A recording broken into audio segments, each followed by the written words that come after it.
Imagine the year is 1989 and you've just bought your first 4-bedroom detached property in Weybridge for £100,000.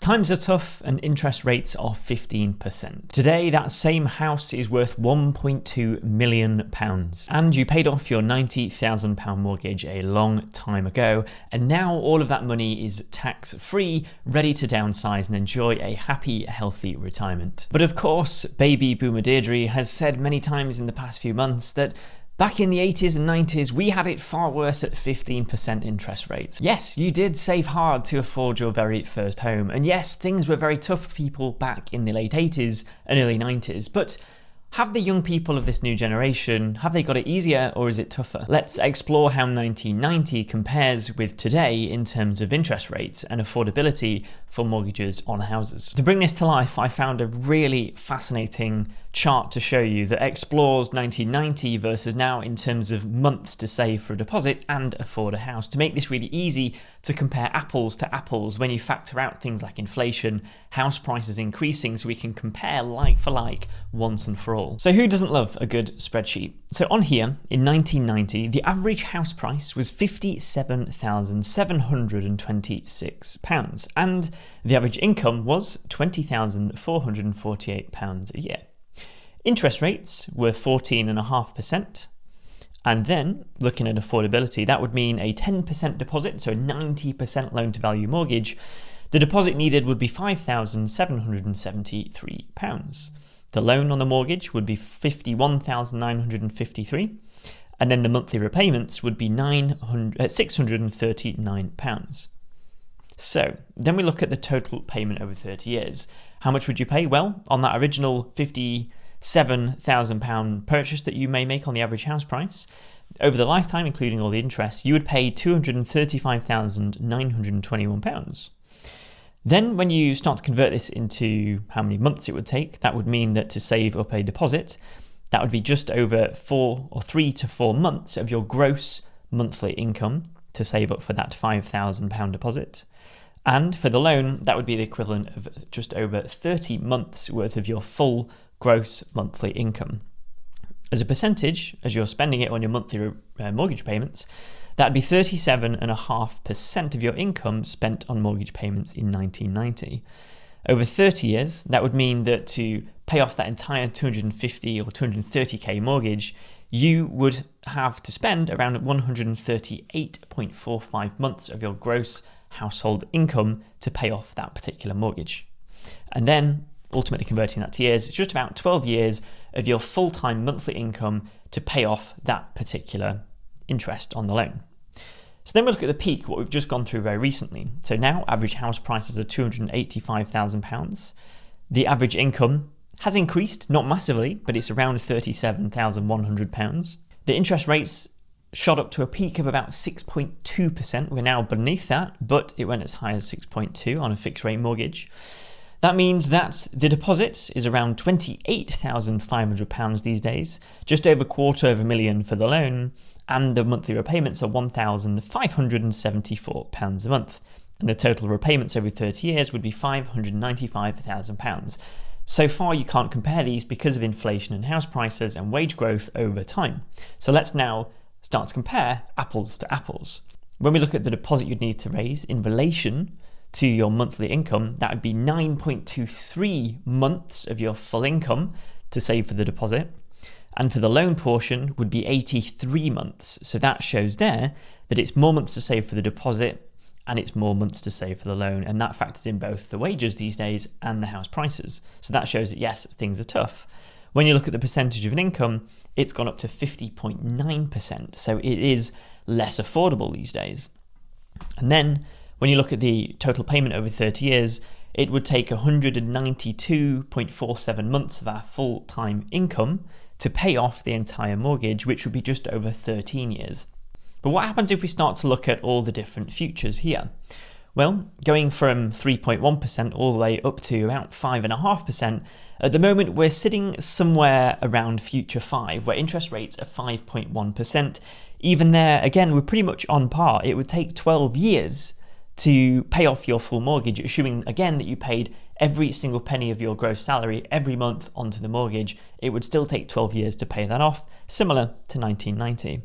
I think later this year, and as a lot of projections are starting to predict, we believe the interest rates could sit somewhere around 4%, maybe slightly higher. So we're going to be landing this year somewhere between future 3 and future 4, between 4.1 and 4.6% interest rates, which is still 11 years, which is only just below what it was in 1990. It's not as tough as it was in 1990, it's marginally below, but we've had a peak that's been worse, and now we're kind of settling to a level right now that's still very, very unaffordable and very, very tough. And this shows why it's so hard right now and why it's so tough to afford a house, maintain the monthly repayments, whether you're a first-time buyer or whether you're a mover who is coming off of a really cheap fix and is struggling to afford the house you currently live in because of the extortionate interest rates that we have to pay on really large house prices. So what will interest rates do? Well, so far we've seen interest rates surge up to 4%, and it's still expected to go a little bit higher. This graph from the Bank of England shows that they project that